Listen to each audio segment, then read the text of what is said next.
Hello there, from wherever and to whoever you are. I'm Alex Pavljuk, the digital content strategist here at the Montclair Art Museum, and you're actively serving and partially willing participant and host of hopefully what is your new favorite podcast. Maybe actually museums are for me. Here at the museum, we're entering a new phase of what will be on view, and we thought this is the best time to really put ourselves out there and open up the conversation between museum and visitor in a new light. But thanks for sticking around with those first few pilot episodes. If you did not listen to those, they're out right now, and there's a few there for you to check out while you're waiting for the next new one after this. That's a little tease because we'll be doing this pretty often. I think every week or every 2 weeks. We're still working those kinks out. But yeah, regardless, welcome. This is episode 5. But like I started to say before, if this is your first time here, thanks for checking us out. I hope you can think of me like your Trojan horse into museums. In short, I started at MAM as an intern during my junior year of college. I graduated this past May from Montclair State, the local university I attended. I explain this, for a few reasons. Museums, art history, all of it are still new to me. And despite now being with MAM for a few years and, now being here from internship to full time, I'm still curious and learn things every single day about, what goes into the shows that we put on, who created the art on view, what kind of experiences can a museum give visitors just beyond the art. I didn't really understand that this is more of a community center than it is a museum at times. Everything we do here at MAM is in service of a few different things. First, at least within my role, it's, the story of who we are and what we do. The second is to provide an educated understanding of what a museum is and how you can better understand both the institution and the art and artists whose work is proudly shown here. And that's not to even talk about our education programs and our classes, and it's great. Then lastly, and I think most importantly, it's the demystification of museums broadly. Clearly in this case, we're talking about MAM, and that's, involves providing a clear picture to not just the Montclair community, but the broader New Jersey and, New York City metro region, that the Montclair Art Museum is open and vibrant and, a place with world-class art right in your backyard. Ultimately, though, I'm not trying to sell you on the museum. Certainly, I hope that this would inspire you to come check us out, but really, all I want to do and, by talking to you, hopefully week in and week out, and spend this, time on your drive or while you're doing dishes or walking the dog or intently listening, and not just using it as a vessel to pass the time, is, find an appreciation for museums and art and, all that institutions like ours can, provide you and your community. It's bigger than just what's on view. It's a huge part, but it's about the social setting, the community, the people, what you can pull from, that local institution. Ultimately, this podcast is for anybody and everybody. That's what I'm trying to say. Maybe you're an active museum goer. Maybe you're a member of the, Montclair Art Museum community, or really any art community. Perhaps you live near a museum and are possibly traveling to a city that has, an art gallery you might want to check out and just need a few points of inspiration on your journey. I mean, maybe you don't have any interest in the arts, but like I was kind of just saying, you just need something to listen to. That's totally cool. It's fine. I'm happy to kind of lull you to sleep if needed. Museums can sometimes be seen as a few different things: intimidating, or on the other end of the spectrum, boring. However, the other perception that museums are really only for, intellectual types, the elites, the higher, socialites of society, which is BS. But demystifying the context and purpose of museums and what they can and should be is the emphatic emphasis of this show. The conversations you'll, sit in on between myself and the revolving door of artists, curators, museum goers, docents, coworkers. The list goes on and on. I guess I should probably say that this is mostly going to be an interview show, besides my, cold open rambling that you're listening to right now. Sometimes it'll be a lot more formal. Sometimes it'll be informal. Sometimes it might be a Q&A. Sometimes it might be just you sitting in on, like a fly on the wall on a conversation. It's going to flip flop. And maybe I'm not the host every time, but, we'll say I am for now. And, we're going to have a fun time. I mean, really, anyone who has a perspective about art and how the art should be perceived, consumed, or understood in a way which anyone at any interest level can hopefully respect and appreciate, that's what we're trying to do here. So with all of that laid out for you, I am so thrilled to get into our first conversation and welcome my friend and coworker, Melissa Casale. Hi, Melissa. Hi, Alex. We're doing this again. We are. We're back. So I said this in the cold open, but essentially be our default. No one else wanted to talk to me. So default episode format. Yeah, like, okay. the two of us chatting. But so yeah, for like anyone who may be, checking us out for the first time, what is it that you do here at the museum? So I am the digital marketing manager in the communications and marketing department at the Montclair Art Museum. And what that means is that I am in charge of the MAM website and any email campaigns we send out as an organization. Yeah. And the funny thing is, you do not have a marketing background in regards to education. No, I never studied marketing in school in any way, shape, or form. Yeah. Yeah. Everything I learned on the job here at MAM. Doing what we do, especially in your regards of like coming up with the weeklies and, updating the website, or on my end, like making sure that like things are posted and like, the announcements are getting out there. A lot of, it's like some people would be like, oh, well, what announcements does a museum have other than like the new work that's going on display, which is very important. The thing that's really interesting is, and it was one of the things that I first got clued into when I started, was the fact that we're a community center. We are a hub or we try to be at least a hub within Montclair for, different community engagement, different organizations and nonprofits, our own internal events that we host. I didn't realize that most of my job would be not necessarily focused on the art, but on the events that happen in the room where the art is. Yeah, a lot of our kind of day-to-day things that we do are centered around the events and programs that the museum either puts on or hosts,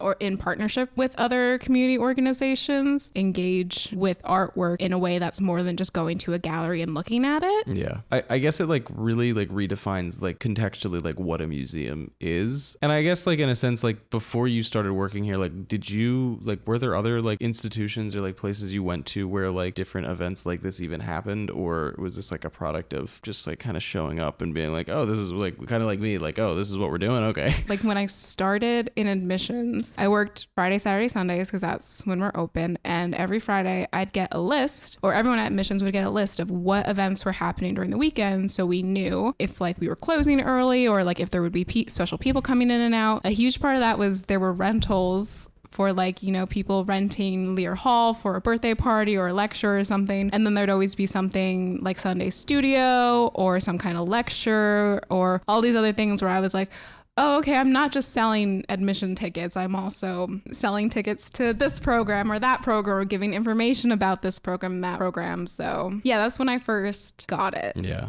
When you were working in admissions, did you ever have to like do like an impromptu like docent thing? Like, did anyone like come up to me, like ask you a question about like the stuff on the wall, and like you're like, I'm qualified? Not that I remember anyone asking for questions about specific work. I did get questions about like, oh, well, what can I see right now? Like, what are the exhibitions that are up right now? And be like, oh, well, we have, I think at the time, like Jerry Pinkney was on view. He was a storybook illustrator. So I'd be like, oh yeah, that's on view. And there's all these cool sketches and blah, blah, blah. So, that was the extent of it. Yeah. I think also kind of dealing with that, like I know one of the realities of the museum, the state of the museum right now, and a lot of, this episode is also highlighting like the pivot in the museum's kind of like what phase we're in. And, that does heavily have to do with our reinstallation process. This is one of our biggest and most intensive reinstallations. It's more of like an overhaul than a reinstallation. Out of what's on view right now, like what attract, like what are you drawn to? Because right now we have family, community belonging, works from, the collection, like it's a collection of our show of our like permanent works. Then we have a shared love, which is probably, one of the more like landmarky type exhibitions, just because of like the sheer like name power on view. John Singer Sargent, William Merritt Chase, Mary Casale, the list goes on and on. It's a relatively smaller show, but still like it holds a lot of weight. It holds a lot of weight. And so like if you had to point somebody in a direction, what are you pointing somebody to?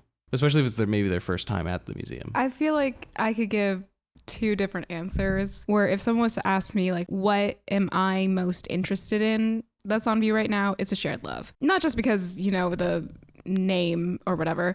It has more to do with, I just love that time period of art where it's like the late 19th, early 20th century, because so much was happening and so much was evolving in such a short period of time. I just love that style of painting where you can still tell what's being painted, but it's a lot looser than earlier stuff that I find a lot of like 1800s, 19th century painting to be quite stiff. And I think that was just, the style of life and how people dressed and just what people wanted. But then you see like this shift of it, like I said, it gets a lot looser, and I just find that much more visually engaging. So I would do that. But if, say, someone wanted to kind of get an idea of the type of work MAM has in its collection, go through families, because there's such a wide range of portraiture to like contemporary photography and everything, so you can kind of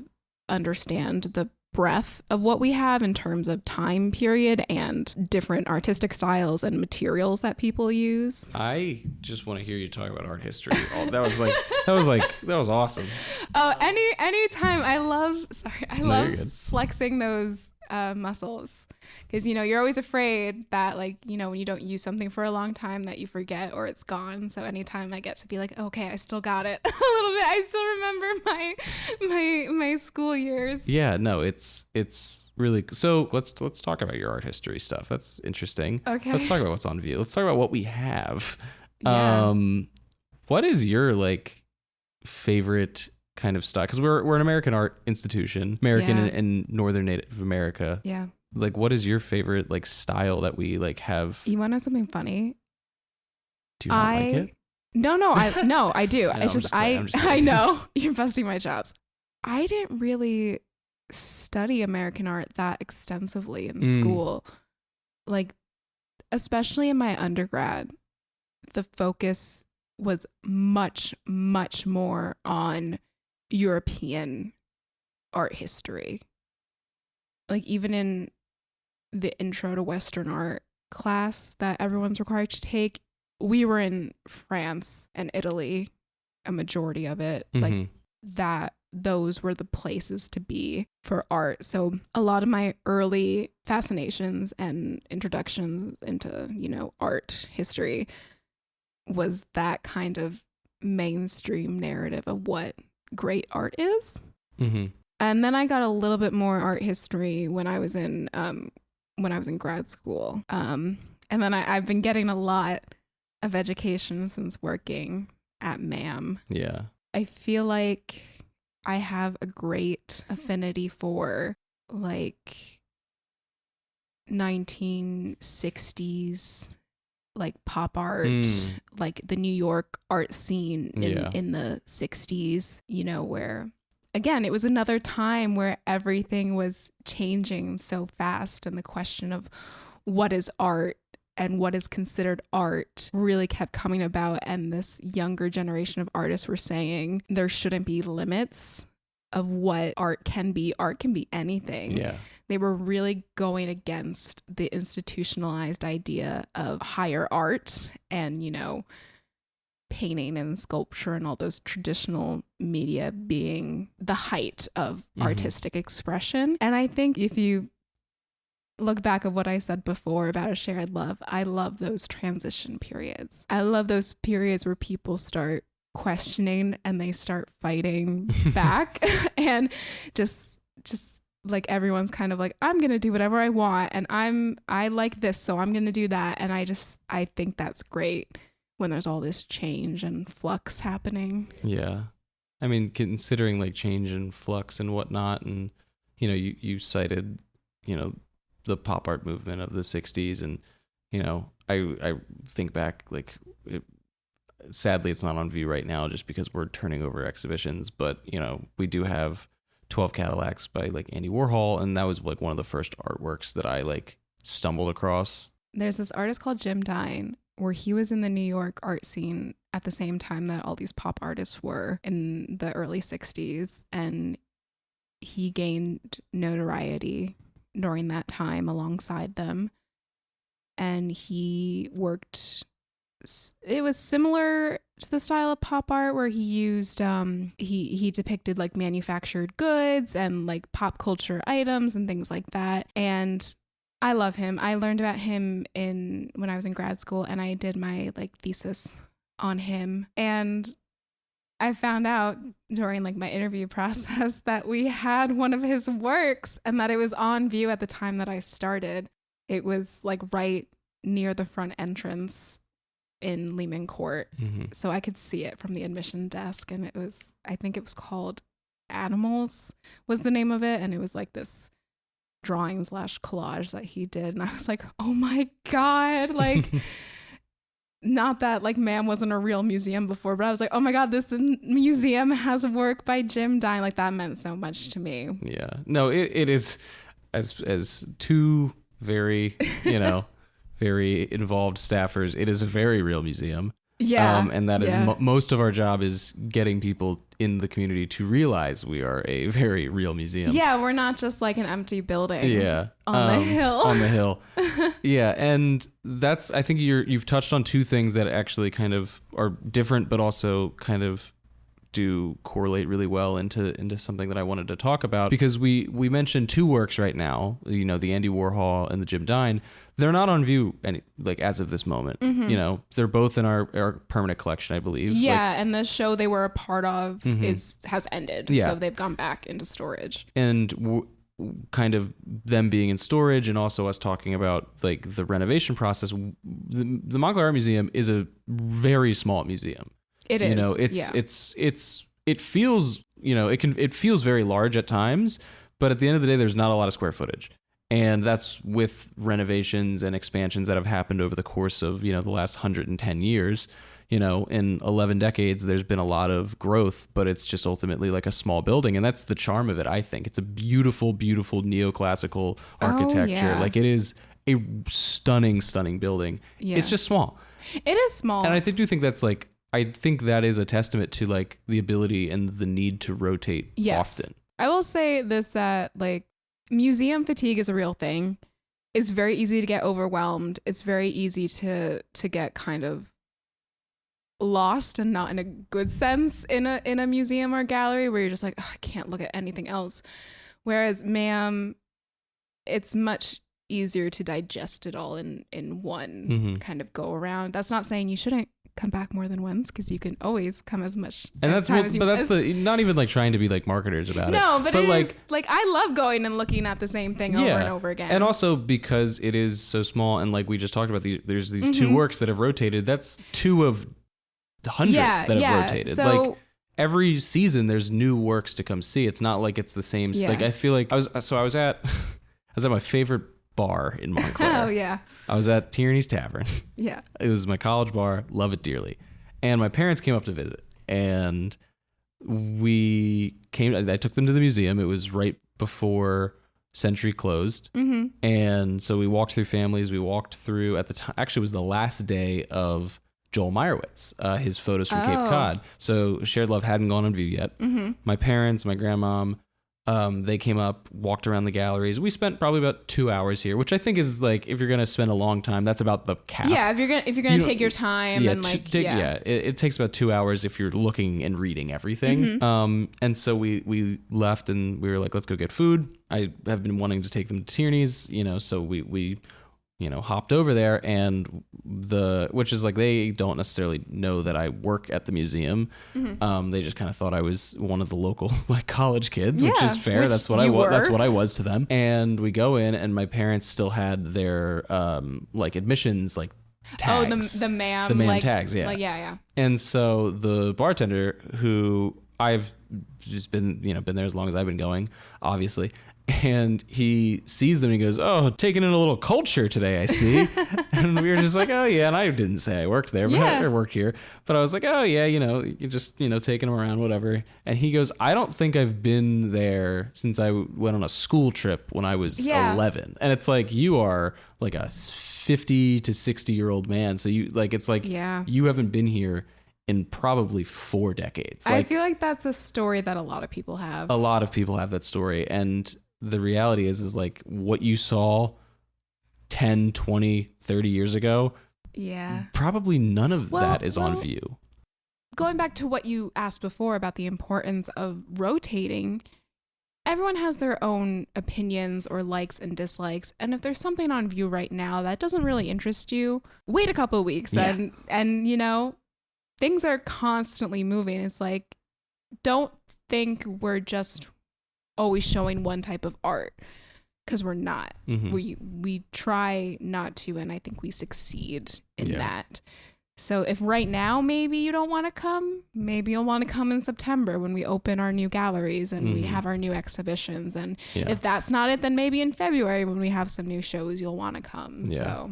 And I think, you know, what you just touched on, we should probably get into that before we wrap up. But I do, you know, there is some news to be had. It's not a secret. It's been ongoing. If you've been to the museum in, you know, the last several months, you would know that, you know, a large number, actually not even last several months, last year and a half.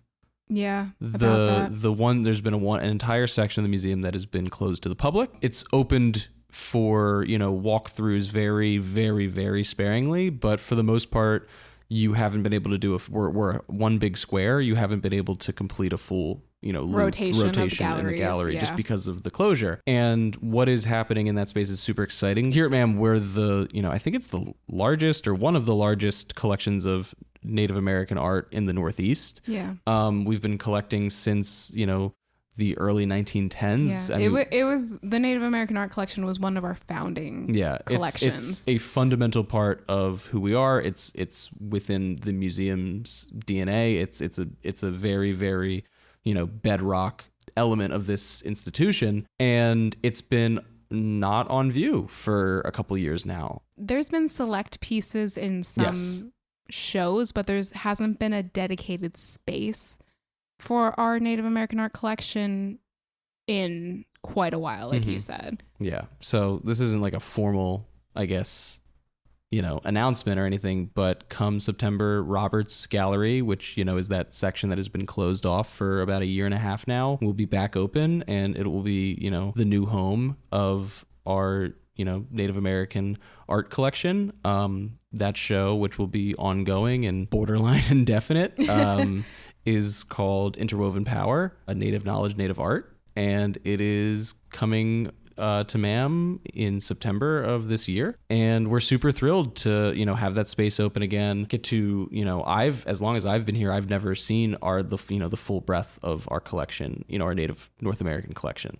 And so to finally, you know, after hearing about it and seeing select pieces for the entirety of my, you know, career here, I'm so jazzed. And I think it's really a groundbreaking, we talk about landmark exhibitions. This is the landmark exhibition, I'd say, of, you know, the last couple of years. Yeah, I don't know. What is your thoughts on, you know, where we're going with this and, you know, what's to come? I'm so excited. And I'm also so excited about the gallery space itself, because in preparation for this exhibition, they completely revamped the gallery space.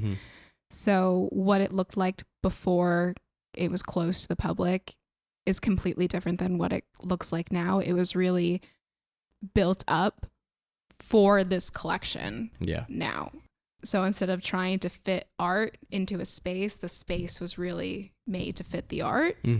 And like you said, after hearing about our collection and seeing images of works that haven't been on view in decades, being able to see them in person, I'm so excited to just looking at it. And it's kind of like this energy is going through the entire place. Like everyone kind of feels how important and significant this is for our, like, not for the community, for MAM itself, for our history, and it hasn't been done alone. You know, I think it's important to note that often collaborate with, you know, outside curators, artists, consultants, the whole nine. But this exhibition in particular has extra, very, very explicit care has been taken.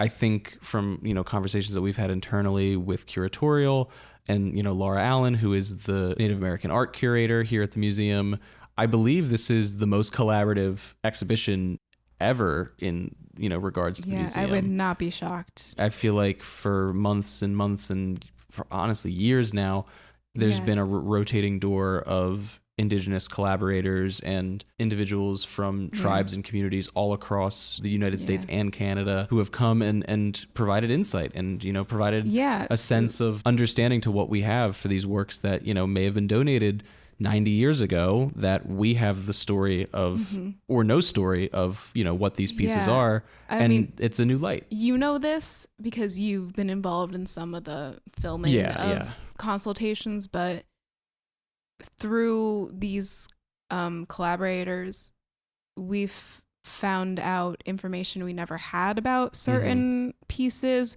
We've also found out that information that we thought was true was not. Yeah. So it's like, the history that was written about a piece might have been wrong, and now it's been put to right. And like what you were saying before, absolutely, since the thought of even doing a reinstallation was thrown out amongst MAM staff. Like, there have been collaborators of how we should go about this and how should we do this, and the importance and the care that has been taken in making sure that this has been brought to life in like an effective and honest way. And it's really exciting. And it's also not the only thing that's coming. That's also the crazy thing. It's the biggest thing, certainly, but we also have the NJ Arts Annual, which is a really great, I believe it's yearly exhibition. It's a yearly exhibition, and it really brings a lot of attention to local New Jersey artists. Yeah, and we've just, recently gotten some of the press package stuff to look at, and the art is remarkable. It is so great. And it's not something that's always at MAM. It rotates, different galleries and museums throughout New Jersey. But this year we're fortunate enough to host it, at the same time as the opening of, Interwoven Power. Our George Innes collection, which is our most, I think, robust single artist collection, will be going back on view. It's currently closed in support of the reinstallation process. But yeah, I am so excited to have a full walkable gallery again. Oh yeah, I'm so excited to be able to make that circle rotation. Yes. Thanks so much for sticking around and getting to the end of that conversation with Melissa and I. You can stay up to date with us on our social medias, our Instagram, our Facebook, our TikTok, YouTube. Our handle on Instagram is Ma'am Montclair. You can find us on YouTube. We post both long and short form videos relatively regularly. Just search the Montclair Art Museum. Otherwise, thanks so much, and we will be back next week with another conversation akin to this. But thanks so much. Bye.